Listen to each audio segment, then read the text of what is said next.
कोई पत्ते दिखा के कैसे बता देगा कि भाई तुम्हारी लाइफ में ये चल रहा है या वो चल रहा है। रामायण की वो चौपाई आपका आंसर कैसे दे रही, का मतलब आपकी एनर्जी उससे जुड़ रही है। बिल्कुल कार्ड भी वैसे ही काम करते हैं। दिल आपका कह रहा है यार नहीं, एक दिल कर रहा है हाँ, तो उस वक्त आप कार्ड की गाइडेंस कैसे लेती हैं? 5 साल 4 साल वो एजुकेशन लेने के बाद बच्चा कहता है यार ये नहीं करना चाहिए था, एक रिग्रेट आया कि हमने कार्ड के थ्रू समझ लिया होता कि हमें क्या जाना चाहिए नहीं जाना चाहिए, हम क्लियर आउट होते, 5 साल नहीं गंवाने पड़ते।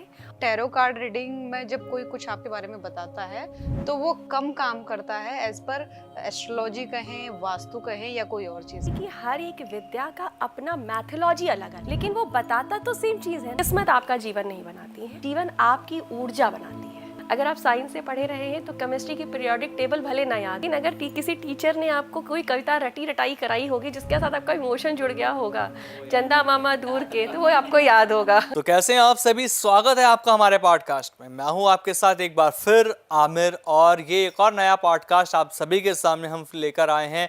और आज का पॉडकास्ट भी बहुत यूनिक रहने वाला है, क्योंकि आज के पूरे पॉडकास्ट में भी वही बात होने वाली है जो आप लोग सही से नहीं जानते। आज हम बात करेंगे टैरो कार्ड को लेकर। टैरो कार्ड एक्चुअल में कैसे वर्क करते हैं, क्या टैरो कार्ड से हम अपने जीवन के बारे में जान सकते हैं, कैसे ये पत्ते हमारे जीवन का राज खोलेंगे, आज इस पॉडकास्ट में पता लगने वाला है। और आज बात यहाँ पे मेडिटेशन को भी लेकर होने वाली है इस पॉडकास्ट में अंदर, कि कैसे हम खुद को धर्म और अध्यात्म से जोड़ सकते हैं, ध्यान साधना में खुद को जोड़ सकते हैं। बहुत कुछ बात करने वाले हैं। सबसे यूनिक ये पॉडकास्ट रहने वाला है। गेस्ट एक ही है, सारे अलग अलग नहीं हैं। जिनसे आज हम बात करने वाले हैं वो एनएलपी कोच हैं और टैरो कार्ड रीडर हैं। शताक्षी सिंह जी हमारे साथ मौजूद हैं। मैम, स्वागत है आपका। नमस्कार मैम। नमस्कार आमिर जी, नमस्कार ज्योति जी। कैसे हैं मैम आप? बहुत अच्छी हूँ, और आप लोगों की एनर्जी के साथ तो अब तो बहुत ज़्यादा अच्छी हो गई हूँ। Thank you ma'am, thank you. आपके साथ हमारी भी एनर्जी बहुत हाई हो गई है। सो आज का जो पॉडकास्ट हम शुरू कर रहे हैं, क्योंकि आप किसी एक क्षेत्र में काम नहीं कर रही हैं, हर चीज़ कोई ऐसा क्षेत्र है जो छोड़ा हुआ आपने, मतलब अध्यात्म को छोड़कर। ये तो मजाक की बात रही, लेकिन मुझे आपसे पूछना है क्योंकि हम टैरो पर बात करने वाले हैं। अब टैरो की जब हम बात करते हैं तो लोगों को ये भी लगता है कि बहुत से लोग बस मजाक करते हैं या ढोंग है टैरो के नाम पर। कोई पत्ते दिखा के कैसे बता देगा कि भाई तुम्हारी लाइफ में ये चल रहा है या वो चल रहा है। पत्ते तो बदल बदल कर आ सकते हैं। तो आप ये बताइए कि टैरो की जो टेक्निक है कितनी सही से काम करती है। मैं यहाँ पे ये कहूँगी अंशिका जी, आपने रामायण में पहला पेज देखा होगा, राम शलाका का नाम सुना होगा जी, ठीक है। तो उसमें क्या हम लोग करते हैं कि बहुत पुराने टाइम से रामायण है, ऑब्वियसली इसका मतलब हम बहुत पुराने टाइम से इस चीज़ को करते आ रहे हैं। थोड़ा सा उसके साथ जोड़कर हम आपको आगे लेके चलेंगे इसके बारे में। हमने देखा है कि राम शलाका में आईज क्लोज करते हैं, फिर हम राम जी को याद करते हैं, माँ सीता को याद करते हैं, फिर पेन उठाते हैं और ऐसे किसी भी जगह पर अपना पेन रखते हैं। वहाँ पे कुछ भी नहीं लिखा हुआ है, सिर्फ एक लेटर पे आपका पेन जाता है, और फिर उसमें रूल है जो कि 9 नंबर के साथ आप जब उसको काउंट करते हैं तो पूरी एक आपकी वो बन जाती है, पद बन जाती है, जो कि हमारी रामायण की ही श्लोक होंगे, ठीक है। जैसे कौन सा काज कठिन जग माही, ऐसे करके मान लीजिए आपकी पूरी एक वो बन जाती है जो आपके जीवन से जुड़े हुए सवालों का आंसर देती है जी। अब यहाँ पे ये जो सवाल आ रहे हैं बार बार कि ये पत्ते दिखाकर कैसे कोई बता सकता है, आपके सवाल रखने पर रामायण की वो चौपाई आपका आंसर कैसे दे रही है, इसका मतलब आपकी एनर्जी उससे जुड़ रही है। बिल्कुल कार्ड भी वैसे ही काम करते हैं। कार्ड में क्या है कि आपके जो कलर्स हैं, आप भी जानते हैं कि इस ब्रह्मांडीय ऊर्जा में कलर्स का बहुत महत्व है, ठीक है, और उतना ही महत्व हमारी अपनी एनर्जी का भी है, ठीक है। हम सांस ले रहे हैं, हम इतना तो जानते ही है ना, नॉर्मल इंसान इतना तो जानता ही है कि हमारे जो ये शरीर बना हुआ है ये पंच तत्वों से बना है। पंच तत्व से बना, इसका मतलब हम ऊर्जा से कनेक्टेड हैं, ठीक है। नॉर्मली कहा जाता है कि जो हमारा नाभि से ऊपर का तत्व है या आकाशा तत्व से जुड़ा हुआ है, हार्ट चक्र से जो नीचे है यानी कि आपके हार्ट यानी कि हृदय या प्रेम तत्व से जो जुड़ा हुआ नीचे का शरीर है, ये हमारे पृथ्वी तत्व से जुड़ा हुआ है। यानी वो विराट दिखाना भी चाहता है और वो ग्राउंडेड करना भी चाहता है, यानी आपके शरीर को दोनों ऊर्जा दी गई है और हम उसके साथ कनेक्ट भी हैं, राइट। हमारा जो शरीर है, जो हम गर्म फील करते हैं अपनी बॉडी को, जब भी कोई शरीर शांत हो जाता है तो कहते हैं ठंडी हो गई बॉडी। क्यों? क्योंकि जो हमारे प्राणा है वो अग्नि तत्व रिप्रेजेंट करती है, और जैसे ही वो अग्नि तत्व शरीर से बाहर निकल जाती है हमारा शरीर ठंडा हो जाता है, ठीक है। यानी ऊर्जा का वो भी तत्व हमारे बॉडी के अंदर ही वाइब्रेट कर रहा है, ठीक। हम ब्रीथ ना लें 1 मिनट के लिए भी तो दूसरी ब्रीथ हमारी बहुत फोर्स से निकलती है, शरीर को एकदम से ऑक्सीजन की ज़रूरत फील हो जाती है। तो इसका मतलब वायु तत्व भी शरीर के हर एक अंग के लिए इम्पोर्टेंट है। 1 मिनट रोकी हुई सांस हमें तेज़ी से लेनी पड़ती है, ठीक। और इसके साथ साथ हमने इन 5 की बात की, और पानी तो हम शायद हमें लगता है कि हम जब से साइंस पढ़ रहे हैं छोटे से शुरू करते हैं, हमारे टीचर्स रटा रटा के बताते हैं कि हमारी बॉडी के अंदर 72% पानी है, ठीक है। तो पानी तत्व शरीर के अंदर यानी पंच तत्वों का जो एनर्जी है वो अंदर वाइब्रेट कर रहा है। ये एनर्जी कौन सी अच्छी है कौन सी बुरी है ये हमारी अपने थॉट। आपका बहुत लाउड नेचर है, मेरा बहुत शांत होगा, शायद हो सकता है आपका बिल्कुल ही इंट्रोवर्ट हो या आपका बहुत एक्सट्रोवर्ट हो। हम चारों की ऊर्जा बिल्कुल अलग अलग है। ये डिफरेंशिएशन कहाँ से आ रहा है? इन्हीं पंच तत्व की जो ऊर्जा है ना, ये कितनी किसके शरीर में कितनी वाइब्रेट कर रही है इस पे डिपेंड करता है, ठीक है। अब यही ऊर्जा जब आप किसी चीज़ को छूते हो, किसी कार्ड किसी एनर्जी के साथ कनेक्ट होते हो, तो वो आपकी ऊर्जा बताता है। सेम कार्ड आपके लिए दूसरी ऊर्जा बता रहा है, आपके लिए दूसरी ऊर्जा बता रहा है, और आपके लिए दूसरी। एक कार्ड, कोई भी एक कार्ड है, मतलब पहला कार्ड 0 नंबर से शुरू होता है, द फूल का कार्ड, ठीक है, जो राइडर वेट कार्ड है, मैं उनकी बात करती हूँ, ठीक है। द फूल का कार्ड अगर आप रिलेशनशिप पूछो तो वो अलग आंसर देता है, अगर आप फाइनेंस की बात करो तो वो दूसरा आंसर देता है, अगर आप किसी और एस्पेक्ट पे डिज़ायर हो गया या अदर कुछ भी बात कर रहे हो तो वो उसके अकॉर्डिंग आंसर दे रहा है, क्योंकि ये बेस्ड ऑन योर इंट्यूशन है, थर्ड आई से जुड़ा हुआ है, ठीक है। तो जब आप बेस्ड ऑन इंट्यूशन है तो डेफिनेटली आपकी ऊर्जा उससे कनेक्ट हो रही है। आप किसी से मिलते हो, ठीक है, जैसे मैंने अभी कहा पहले ही कि हम सब यहाँ पर आए तो एकदम से वाइब्रेशन बहुत अच्छी हो गई। तो किसी से हम मिलते हैं तो हमको, अगर हम पेन में हैं तो हम खुश फील करने लगते हैं, ठीक है, या हम बहुत दुखी हैं या बहुत खुश हैं और किसी ऐसे इंसान से मिल रहे हैं जो बहुत थोड़ा सा नेगेटिव फीलिंग के साथ है या कुछ अंदर से परेशान है, तो हमें भी सेम एज फील होने लगता है। और दुनिया ने भी कहा है कि आप अपने आसपास ऐसे लोगों को रखो जैसा आप जानना चाहते हो, ठीक है। इसका, ये सारी बातों का एक ही कंक्लूजन निकलता है कि एनर्जी एग्जिस्ट करती है। लेकिन बहुत सारे लोग कहते हैं कि टैरो कार्ड रीडिंग में जब कोई कुछ आपके बारे में बताता है तो वो कम काम करता है एज पर एस्ट्रोलॉजी कहें, वास्तु कहें या कोई और चीज कहें। क्या ये सच है या ऐसा नहीं है कि बराबर ही आप विद्या सभी एक जैसी है, चाहे उससे पता करो वही वो भी वही बताएगा और चाहे आप एस्ट्रोलॉजी से पता करो वो भी वही बताएगा? जी बिल्कुल, मैं इस पे यही कहूँगी कि हर एक विद्या का अपना मैथोलॉजी अलग अलग है, लेकिन वो बताता तो सेम चीज़ है ना।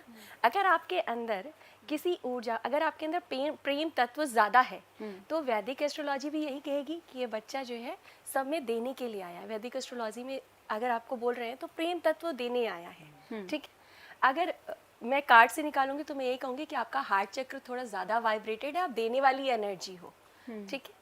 अगर आप इसी चीज़ को न्यूमरोलॉजी में ले जाओगे और आपका बॉन्ड 6 नंबर है, ठीक है, या आपका बॉन्ड 2 नंबर है, तो हम क्या कहेंगे कि 2 नंबर है तो आप इमोशनल हो, लेकिन आप डेप्थ में चीज़ों को समझना जानते हो, ठीक है, क्योंकि आप चंद्रमा से जुड़े हुए हो और चंद्रमा आपका मन का कारक है।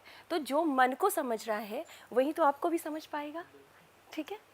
अगर किसी के पास लाविशनेस है, किसी के पास ब्यूटी है, तो हम कहते हैं कि वो शुक्र से कनेक्टेड है, यानी 6 नंबर से कनेक्टेड है। तो हर एक चीज़ वैदिक एस्ट्रोलॉजी ओवरऑल मिला के ऑकल साइंस में आता है। जैसे एक हॉस्पिटल में सभी मेडिकल फील्ड से जुड़े हुए होते हैं, लेकिन अलग अलग फील्ड के अलग अलग डॉक्टर होते हैं, राइट।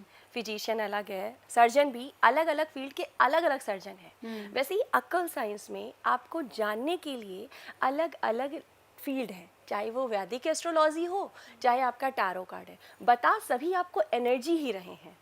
बेसिकली देखा जाए, हम शनि ग्रह, राहु ग्रह या चंद्रमा या मंगल किसी की भी बात करें, दैट इज़ द एनर्जी जो हमारे प्लानिट में मौजूद है।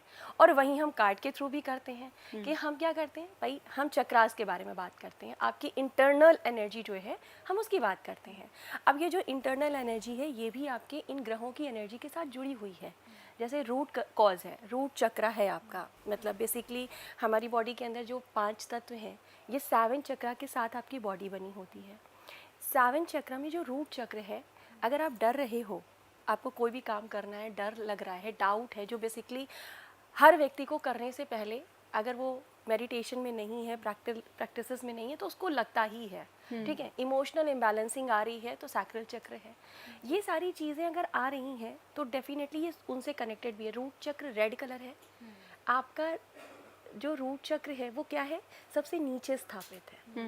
सबसे लास्ट नंबर क्या आता है, 9 नंबर। 0 नंबर से हमारी काउंटिंग में क्या आता है, 9 नंबर। 9 नंबर नीचे है, रूट चक्र नीचे है। और मंगल क्या देता है, आपको स्ट्रॉन्ग बनाता है। कहते हैं ना, अगर आपको स्ट्रॉन्ग बनना है या आपको कुछ ऊर्जा चाहिए तो आप मंगल को स्ट्रॉन्ग करो। अगर आपको ऊर्जा चाहिए तो आप अपने रूट चक्र को चार्ज करो। तो जुड़ा तो सब एक दूसरे से है ना।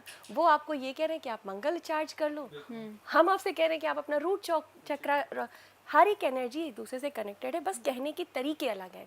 हो सकता है आप मद्रासी में समझा रहे हो और मैं हिंदी में समझा रही हूँ, बस ये वैसी ही बात है। मेरा सवाल अब आपसे जुड़ा हुआ है मैम सीता। आप एक टैरो कार्ड रीडर हैं और अभी तक आप लोगों की प्रेडिक्शन करती हैं, लोगों के बारे में आप बताती हैं। जब आपको अपने लिए कोई काम करना होता है या अपनी लाइफ के लिए कोई डिसीजन लेना होता है, तब क्या आप कार्ड की गाइडेंस लेती हैं? आपको अगर रोज़ाना, जैसे फॉर एग्जांपल आपको अगले दिन कहीं सुबह कहीं जाना है, किसी मीटिंग में जाना है, एक दिल आपको कह रहा है यार नहीं, एक दिल कर रहा है हाँ, तो उस वक्त आप कार्ड की गाइडेंस कैसे लेती हैं? बिल्कुल लेती हूँ सर। मैं वैसे भी मुझे कोई काम स्पेशली करना हो तब तो मैं निकालती ही हूँ। अच्छा, मैं रेगुलर बेसिस पे ये काम करती हूँ। ओके। और आप यकीन मानेंगे, वो रेगुलर बेसिस पे मुझे जो गाइडेंस देते हैं, उसकी वजह से मेरी लाइफ में जो ग्रोथ आई है ना, वो मिरेकली ट्रांसफॉर्मेशन में आई है। मतलब वो आपको रेगुलर गाइड कर रही है कि क्या आपको करना है और क्या नहीं करना है। हम किसी डिसीज़न को ले लिया, जैसे आपने कहा कि आप कोई काम करने जा रहे हो और आपको लग रहा है कि नहीं करना है, लेकिन आप जाके मान लीजिए कर लेते हैं, तो एनर्जी आपको रोक रही थी, लेकिन आपने जाके कर लिया, तो कहीं ना कहीं तो आपको दिक्कत करती है ना। जैसे हम क्या करते हैं, एक छोटा सा एग्जांपल ले लेते हैं। एक माँ अपने बच्चे का एडमिशन कराती है, ठीक है, जो आजकल हर बच्चे में एक कन्फ्यूज़न का स्टेट होता है कि सारे बच्चों ने किया, बीटेक करा तो चलो मैं भी कर लेता हूँ, ठीक। 5 साल 4 साल वो एजुकेशन लेने के बाद बच्चा कहता है यार ये नहीं करना चाहिए था, एक रिग्रेट आया। लेकिन वो 5 साल कीमती थे ना। अगर वो डिसीज़न पहले ही हमने कार्ड के थ्रू समझ लिया होता कि हमें क्या जाना चाहिए या नहीं जाना चाहिए, हम क्लियर आउट होते, तो हमें 5 साल नहीं गंवाने पड़ते और आज हम जिस रिग्रेट एनर्जी में हैं वो नहीं होते, ठीक है। तो वो रिग्रेट मेरे लाइफ से निकल गया, क्योंकि मैंने रेगुलर बेसिस पे कहीं ना कहीं गाइडेंस लेनी अपने कार्ड से शुरू कर दी। और कभी कभी मिरेकली एक चीज़ होती है, जब कार्ड से कनेक्ट होते हैं ना, तो ये इंट्यूशन बेसिस्ड है, आपकी एनर्जी से कनेक्ट है। आपकी हायर सेल्फ आपको सबसे ज़्यादा सपोर्ट, हायर सेल्फ को थोड़ा मैं ऐसे कनेक्ट करूँगी, जो आपकी आत्मा है।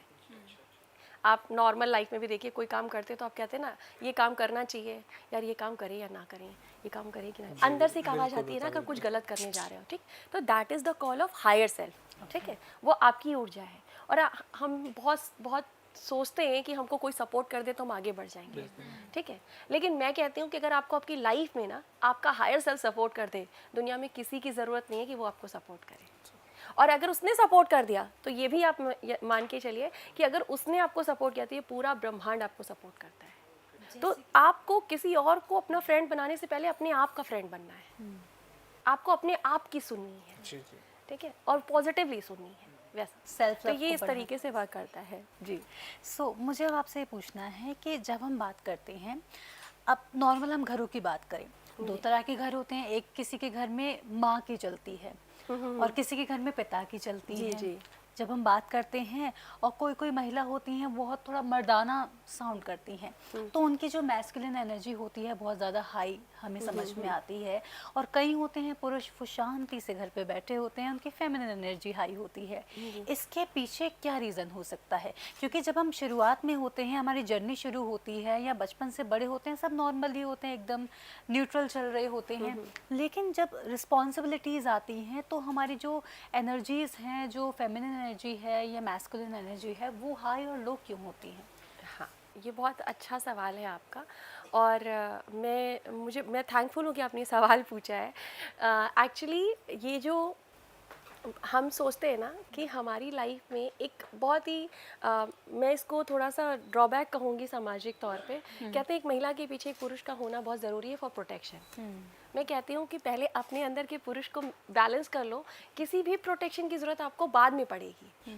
ठीक है, आपका लेफ्ट पार्ट मतलब आपकी बॉडी का जो लेफ्ट पार्ट है ये फीमेल एनर्जी है, और जो आपका राइट पार्ट है वो मेल एनर्जी है, यानी मैस्कुलाइन एनर्जी है। जैसे आपने कहा कि कुछ महिलाएं पुरुष की तरह बिहेव करने लगती हैं और कुछ पुरुष महिलाओं की तरह केयरिंग हो जाते हैं। उसके पीछे ये होता है कि आप जब भी देखोगे कि कोई इंसान, कोई व्यक्ति जो नर्चरिंग है, एक पुरुष जो नर्चरिंग है, उसके अंदर ये ऊर्जा इसलिए है कि कहीं ना कहीं उसका जो सैक्रल चक्र है, उसका जो लेफ्ट पार्ट है वो डोमिनेटेड है राइट पार्ट पर। आपने जनरली अगर आप देखो जिनका भी लेफ्ट हैंड से लिखते हैं, जो पुरुष लिखते होंगे, उन 90% ये चांसेस होता है कि वो बहुत केयरिंग होते हैं। ठीक है, क्यों? क्योंकि उनकी लेफ्ट पार्ट बहुत ज़्यादा डोमिनेटेड है मास्कुलाइन एनर्जी पर। ठीक है, और बेसिकली हमारे जो पेरेंट्स होते हैं, हमें बचपन से अगर बच्चा लेफ्ट से लिखने भी लगे ना तो उसको डांट डांट के राइट से कराते हैं। वो उनकी एनर्जी है कि वो उस तरीके से कर रहे हैं। ठीक है, उसमें बहुत ज़्यादा इस चीज़ को नहीं लाना चाहिए कि राइट हैंड से ही लिखना है या लेफ्ट हैंड से ही लिखना है। आजकल तो मिड ब्रेन एक्टिवेशन जैसी चीज़ें भी होती हैं कि आपका थर्ड ब्रेन, 3 तरह के ब्रेन है, लेफ्ट, राइट एंड आपका मिड ब्रेन, तो वो एक्टिवेशन के साथ भी चीज़ें चलती हैं। अब देखा है आपने उसमें कि 3 इडियट में लोग और प्रोफेसर दोनों हाथों से लिख रहे हैं, तो इसमें तो आप ये कह सकते हैं कि आपका लेफ्ट ब्रेन, राइट पार्ट दोनों बैलेंस है। ठीक है, तो जहाँ पे भी आपकी मैस्कुलिन एनर्जी बहुत ज़्यादा आगे जाएगी, वहाँ पे एक वुमेन हर चीज़ को बहुत ही ब्रेवली हैंडल करना शुरू कर देती है। ये सवाल आया है तो मैं एक चीज़ और बताऊँगी, यहाँ पे ऐड ऑन करूँगी कि महिलाएं जो आज की डेट में बहुत बड़ी चैलेंजेस एज अ काउंसलर मुझे देखने को मिली कि बड़ी चैलेंजेस को फेस करने के बावजूद उनको अपने लिए स्टैंड लेने में बहुत दिक्कत होती है। ठीक है, क्यों? क्योंकि उनको सपोर्ट सिस्टम नहीं मिल पाता है। चीज़ें, सिचुएशन ऐसी होती है कि उनको अपनी लाइफ से बाहर निकलना चाहिए, मतलब बाहर निकलना मतलब वो सिचुएशन से खुद को बाहर निकालना चाहिए, बट वो नहीं निकाल पा रही है जस्ट बिकॉज ऑफ उनको लगता है कि कहीं से भी मुझे सपोर्ट नहीं है और मैं कैसे निकलूँगी। तो उसके लिए उनको बहुत ज़रूरी है कि वो अपने मैस्कुलाइन पार्ट को ऊपर उठा दें, क्योंकि वो पावर जो दूसरे की तरफ से वो चाह रही है ना, वो उनके अंदर ही मौजूद है। और एक तरीके से देखा जाए जो इमोशनल पार्ट होता है ना, जो इम्बैलेंस होता है, वो उन्हें उनकी कैपेसिटी को रोकता है। और जितनी भी महिलाओं ने अपने जीवन में डेमोस्ट्रिक सक्सेस हासिल की है, उनके पीछे का जो वो पेन रहा है, उससे जो वो लड़े हैं, उसके लड़ने के बाद जो उनकी बैलेंसिंग आई है, उसकी वजह से उन्होंने वो सक्सेस रिसीव की है। एंड मैं यहाँ पे एक चीज़ और मतलब कहूँगी कि अगर किसी महिला को लगता है कि उसके अंदर डर और डाउट बहुत ज़्यादा है, तो वो सिंपली अपने सैक्रल चक्र पर काम करे, जो आपकी नाभि से 2 अंगुल नीचे होता है। ऑरेंज कलर की एनर्जी है। रिलेशनशिप के जो जितने भी इश्यूज आते हैं वो उसी चक्र से आते हैं। ठीक है, इमोशनल बैलेंसिंग जितनी इम्बैलेंसिंग आती है वो भी वहीं से आती है। तीसरी चीज़ बहुत इंपॉर्टेंट है, हमारे शास्त्रों में ही मंत्रास में वो चीज़ें दी हुई हैं जिसके थ्रू आप इस चीज़ को कर भी सकते हैं। लाइक जैसे कि बहुत कॉमन मंत्र है, दुर्गा जी का है, अगर आप इसे चैंट करें, मैं दावे के साथ कह सकती हूँ कोई भी महिला 11 दिन तक, जो बहुत डर है, जिसके अंदर बहुत डाउट है, वो अगर 11 दिन भी इसको चैंट करती है ना, उसको अपने अंदर एक कॉन्फिडेंस बिल्ड होगा। अच्छा, एंड दैट इज सर्व मंगल मांगल्ये शिवे सर्वार्थ साधिके शरण्ये त्र्यंबके गौरी नारायणी नमोस्तुते। ये फेमिनाइन एनर्जी को आपको बहुत बैलेंस करती है। ठीक है, अच्छा, फीमेल में भी अगर फेमिनाइन एनर्जी बहुत ज़्यादा इम्बैलेंस हो जाए तो भी फीमेल को बहुत दिक्कत होती है। जी। जो रिलेशनशिप में ना डिपेंडेंसी आती है, वो भी इसी वजह से आती है। और कई बार बॉडी में जो प्रॉब्लम्स होती हैं वो भी इमोशनल इम्बैलेंस की वजह से आती हैं।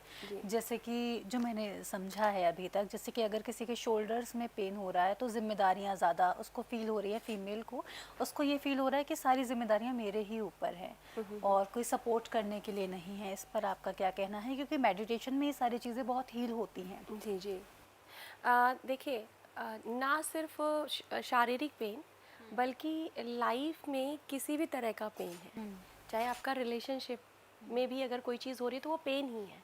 और बहुत मतलब मैं इसे कहूँगी कि इतना ज़्यादा ये पेन होता है कि लोग सुसाइडल थॉट तक पहुँच जाते हैं, तो इट मीन्स कि ये पेनफुल है। ठीक है, अगर फाइनेंशियल चीज़ें भी आ रही हैं, लोगों को अपने माली ज़रूरतों के लिए फाइनेंशियल को गेन करने में दिक्कत हो रही है, तो वो भी एक पेन है। भाई आपको रोटी कपड़ा मकान के लिए भी दिक्कत अगर आ रही है, आपकी माली ज़रूरतें भी नहीं पूरी हैं फाइनेंशियल चीज़ों के साथ, तो वो एक पेन है। एक भूखा व्यक्ति से पूछो कि उस फाइनेंस की कितनी उसको कीमत है, ठीक है। वही चीज़ आपके फिजिकल बॉडी के अंदर जी। हमारा शरीर ठीक करने के लिए हम डॉक्टर्स के पीछे भाग रहे हैं। ज़रूरत है, डेफिनेटली है, मैं ये नहीं कहती कि वो एग्जिस्ट ही नहीं करते, लेकिन हम भाग रहे हैं, ठीक है। लेकिन उसके पहले हमें कहीं ना कहीं ये समझने की ज़रूरत है कि हमारे अंदर वो इमोशंस कौन सा है जिसकी वजह से हम इस चीज़ को बाहर लेकर आए।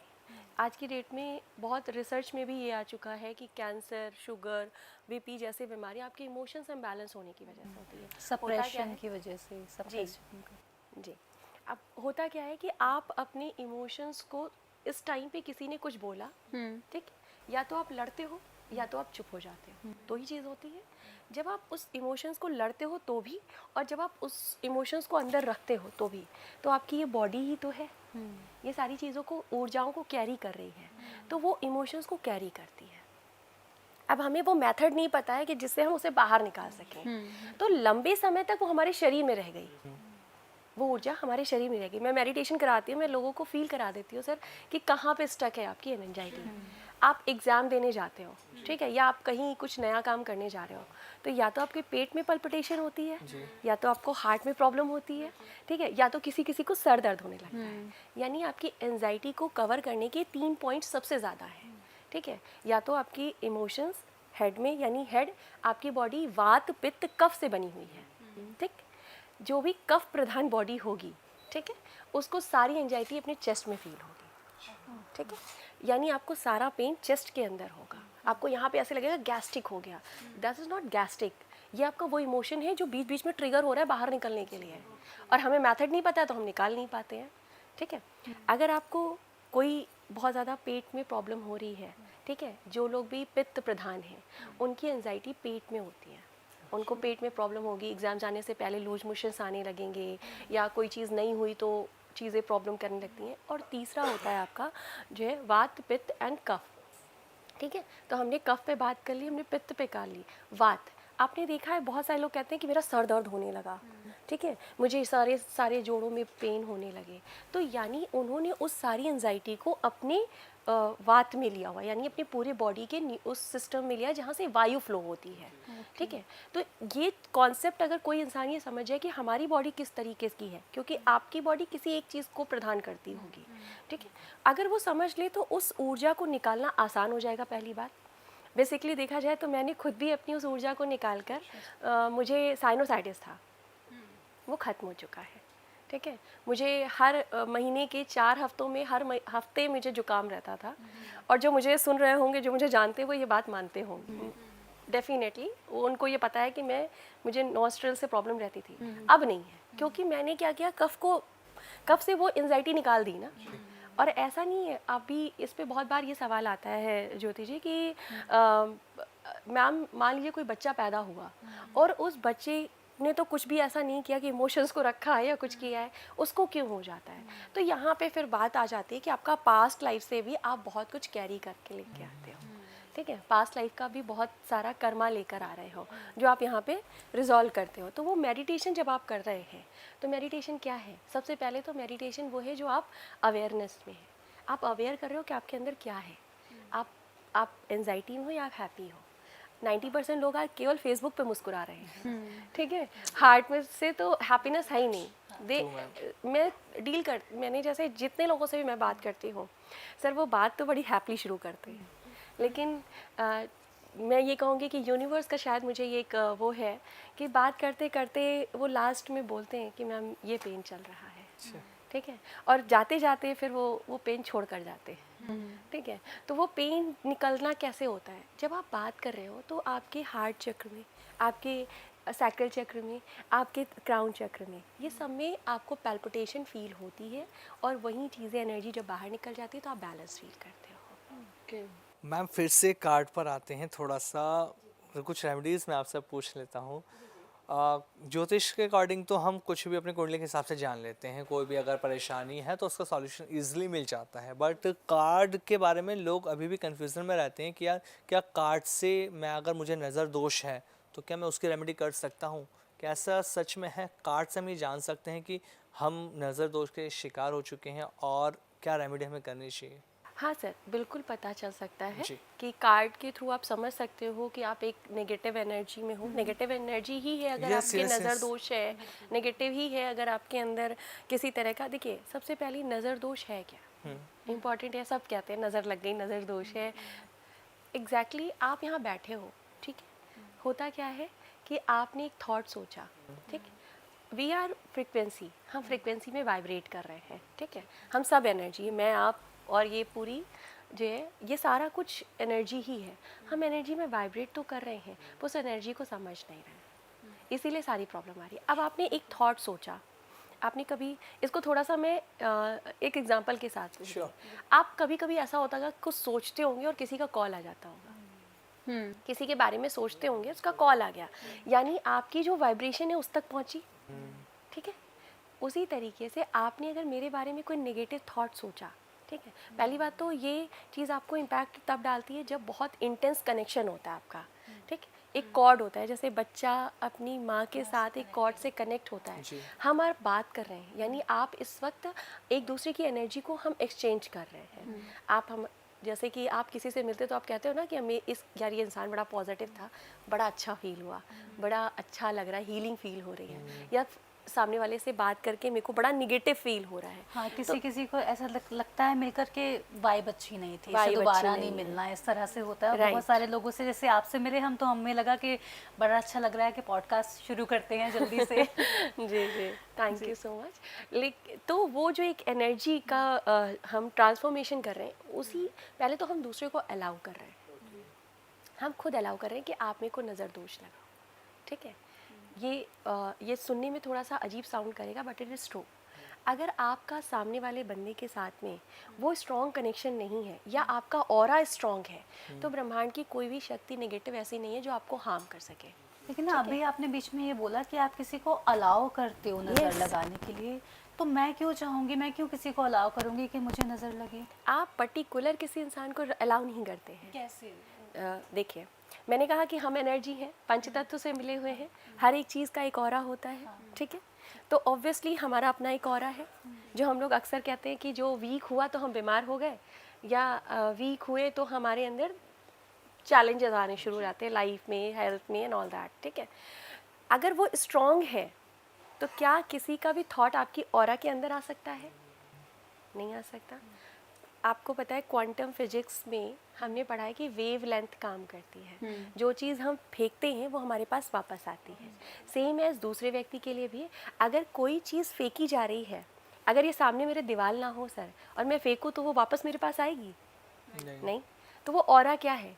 हमारे लिए दीवार का काम करता है, ठीक है। अब किसी व्यक्ति ने हमारे पर वो बॉल फेंकी नज़र दोष की, ठीक है, हमने अपने बॉल को ही हमने अपने वॉल को वीक कर रखा है, अपनी नेगेटिव एनर्जी, अपनी थॉट प्रोसेस, ओवर थिंकिंग, कुछ सम इमोशनल जो है इम्बैलेंस की वजह से, कुछ इन चीज़ों की वजह से हम अपनी ऑरा को वीक कर लेते हैं, जिससे सामने वाला व्यक्ति क्या करता है, वो जो थॉट दे रहा है या जो चीज़ें दे रहा है वो हमारे ऑरा से टकराती है और हमारे अंदर प्रवेश करती है, ठीक।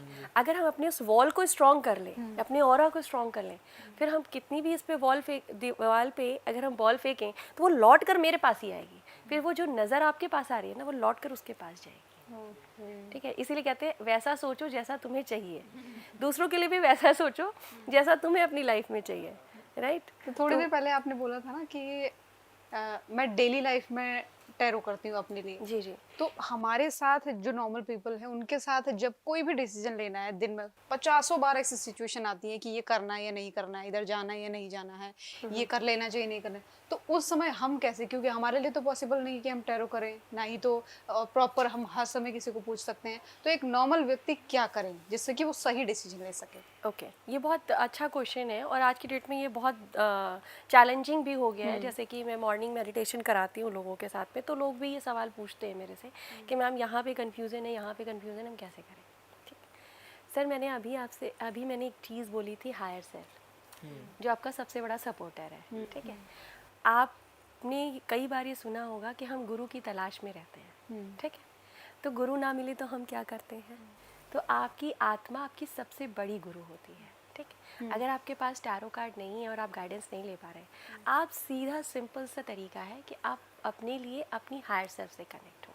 अब ये कैसे कनेक्ट होना है, मैं अगर आप मेरे से बात ना करो और आप मेरे बहुत अच्छे दोस्त हो, तो शाम तक मुझे एंजाइटी हो जाएगी, या मुझे बुरा लगेगा, या मुझे अच्छा नहीं लगेगा कि यार वो मेरी बेस्ट फ्रेंड है और मेरे से बात नहीं कर रही है, ठीक है, नाराज़ है, ठीक।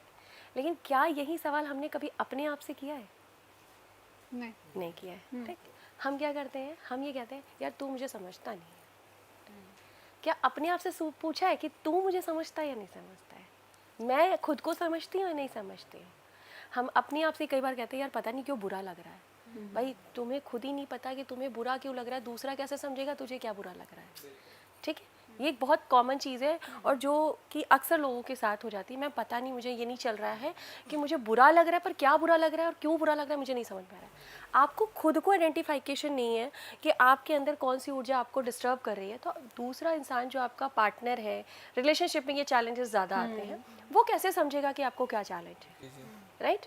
तो वैसे ही आपको सबसे पहले अपने आप से कनेक्ट होना है। और रेमेडी के पार्ट पे अगर मैं कहूँ कि सवाल करना है, सुबह जब आप आँख खोलते हैं ना, तो उस वक्त आपकी सोल आपके साथ बहुत अच्छे से कनेक्ट रहती है, फ्रेश होती है। तो उस समय अपने आप से एक सवाल पूछिए कि मुझे ये काम करना है और मैं इस काम को मेरे मन में ये डाउट है, प्लीज़ क्लियर करो, ठीक है।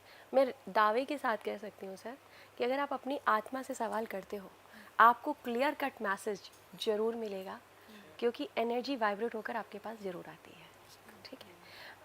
मैं एक छोटा सा अपना ही इंसिडेंट बताऊंगी, जी बिल्कुल। ठीक है। लाइफ में सभी के अच्छे बुरे समय आते हैं, ठीक है। एक समय था जब मेरे को समझ में नहीं आता कि मैं कैसे, और तब मेरे लाइफ में टैरो कार्ड था, बट मैं शायद उस समय उससे उतना ज़्यादा, जब शुरू में आप कनेक्ट होते हो तो चीज़ें वैसी होती हैं, तो मेरे को नहीं समझ में आता कि मैं इस चीज़ को लेके क्या डिसीज़न लूँ और कैसे लूँ, ठीक। बार बार वहाँ से सर है, हम कहते हैं स्पिरिचुअलिटी में कि वो फादर के साथ में बहुत अच्छा कनेक्शन है, ठीक है। तो मैंने एक ही सवाल किया, मेरी तब शिवाय से बहुत ज़्यादा बातचीत होती थी। मैंने ये अभी जो बोला कि तब शिवाय से बात होती है, इसको मैं आगे समझाऊंगी कि मैंने ये बात क्यों बोली। तो शिवाय से बचपन से बहुत कनेक्शन रहा है, शिव जी से बहुत कनेक्शन रहा है, तो उनसे मैं ऐसे भगवान की तरह पूजा नहीं करती थी, एक दोस्त की तरह से बात करते हैं ना वैसे करती हूँ। और यकीन नहीं मानेंगे, बहुत बार ऐसा हुआ है कि मेरे को वो जवाब मिला है, ठीक है। तो मैंने वो सवाल पूछा था कि मेरे को क्या करना चाहिए, ठीक है।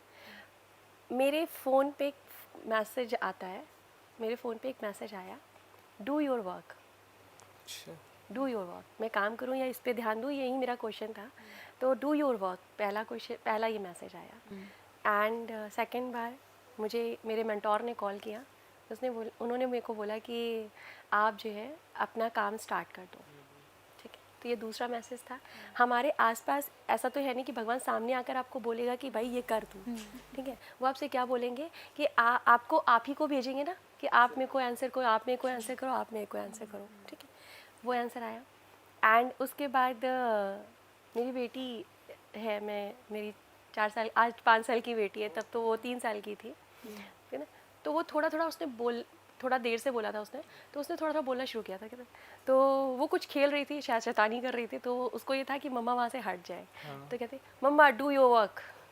तो मेरे को एक एंजल के रूप में उससे एक मैसेज मिला, मेरा क्लियर। अब ये मेरा वो है, मैं हाईली कितना कनेक्टेड हूँ, मेरे को है कि मैं उन मैसेज को कोड कर पा रही हूँ, नहीं कर पा रही हूँ। तो मेरे को वो कोड हुआ कि भाई मेरे को बताया जा रहा है कि तुम अपने काम पर ध्यान दो, जो तुम्हारा दूसरा सवाल है या दूसरा जो डाउट है उसे मत रखो, पहली चीज़। दूसरी चीज़ जो है, अगर आप अपनी लाइफ में कोई भी चीज़ को यस और नो में जानना चाहते हो, सिंपली अपने राइट हैंड को अपने हार्ट पे रखो और लेफ्ट हैंड को आप फैला दो, ठीक है। अगर नो होगा ना तो आप देखोगे कि आपका हाथ नीचे आ गया है, ठीक है। इसको काइनेस्थेटिक बॉडी बोलते हैं, जो आपको जवाब देती है, ठीक है। और अगर वो चीज़ आपके लिए अच्छी है ना, तो आपका हैंड आप चाहे जितना प्रेशर करोगे ना, नीचे नहीं आएगा, इसको ट्राई करिएगा, कभी करके देखिएगा, सीरियसली ये आपको बहुत हेल्प करेगा। मेरी लाइफ में इसने बहुत हेल्प करी है मेरे डिसीज़न लेने में। एंड उसकी बहुत कृपा है, ऐसे कहूँगी। हाँ, उसने परीक्षा बहुत ली, उसने ऑब्वियसली बात है, बिना परीक्षा के आप टॉप नहीं कर सकते, ठीक है। अगर आपको अपनी लाइफ में टॉप करना है तो उसकी परीक्षा को समझना भी है और उसको पास भी करना है, ठीक है। तो वो कहीं ना कहीं अगर आपको अपनी सोल से कनेक्ट होना है ना, तो जो सोल का कहते हैं ना, आत्मा का परमात्मा से कनेक्शन, तो आत्मा को समझना है तो परमात्मा के साथ जो कनेक्शन है उसको समझना पड़ेगा, ठीक है। और वो बार बार आपको साइन देते हैं, ये हमारा दोष है कि हम उसे नहीं समझते हैं। तो ये चीज़ है, अगर आप यस नो के साथ इस तरह करना चाहते हैं तो आप इस चीज़ के साथ जा सकते हैं। जी जी, तो अभी आपने आत्मा का परमात्मा से मिलन के बारे में बताया। अब टैरो से हटकर मेरा एक सवाल है, क्योंकि टैरो पे हमने बहुत सारी बात की है और आपसे भी बहुत कुछ अभी हमने समझा। बहुत से लोग कहते हैं संसार में रहकर निर्वाण, तो ये स्पिरिचुअली पॉसिबल है, लेकिन आज के लोगों को लगता है कि अगर हमें ऐसा कुछ करना है, हमें स्पिरिचुअलिटी ग्रो करनी है और स्पिरिचुअली ग्रो होना है, तो हमें क्या करना होगा, जैसे साधु सन्यासी करते हैं, सब छोड़ छाड़ कर जाना पड़ेगा, पहाड़ों पे जाकर मेडिटेशन करना पड़ेगा, तब हो पाएगा। मेडिटेशन से कितना संभव है और मेडिटेशन से हम डे टू डे लाइफ में कितना ज़्यादा अपने काम को भी अच्छा कर सकते हैं? बहुत अच्छा क्वेश्चन है, क्योंकि आज की डेट में ये बहुत बड़ा चैलेंज है जी। कि मैम शाम तक होता है तो हम थक जाते हैं, तो उतना काम नहीं हो पाता। आप यकीन नहीं मानोगे, मेरे मेडिटेशन में जो लोग आते हैं वो कहते हैं मैम हम 4 दिन का काम 1 दिन में करते हैं तो भी हम एनर्जेटिक फील करते हैं। अब इसके पीछे का क्या कॉन्सेप्ट है इसको बताते हैं, ठीक है। जैसे आपने कहा कि मैं एक स्पिरिचुअलिटी को ग्रो करने के लिए पहाड़ों में जाना ज़रूरी है, साधु बनना ज़रूरी है, ठीक है। ऐसा बिल्कुल भी नहीं है। स्पिरिचुअलिटी को लोगों ने शायद गलत तरीके से समझ लिया है, गलत इंटरप्रिटेट कर लिया है उसको। स्पिरिचुअलिटी मैं ये कहूँगी सर, ये व्यवहार है, ठीक। स्पिरिचुअलिटी कुछ नहीं है, आपका व्यवहार है, ठीक है। आप अगर किसी को माफ़ करना नहीं जानते हो, ठीक है, तो आप कितना भी साधु बनकर बैठे हो, ठीक है, आपके अंदर वो प्योरिटी नहीं होगी, ठीक है। अगर आपके मन में जलन है, किसी चीज़ को देखकर आपको जलन आ रही है, ठीक है, तो इसका मतलब आत्मिक तौर पे आप शुद्ध नहीं हो। मतलब अगर वो आ रही है ऊर्जा तो आपको नुकसान पहुंचा रही है ना, तो स्पिरिचुअलिटी कहाँ है, ठीक है।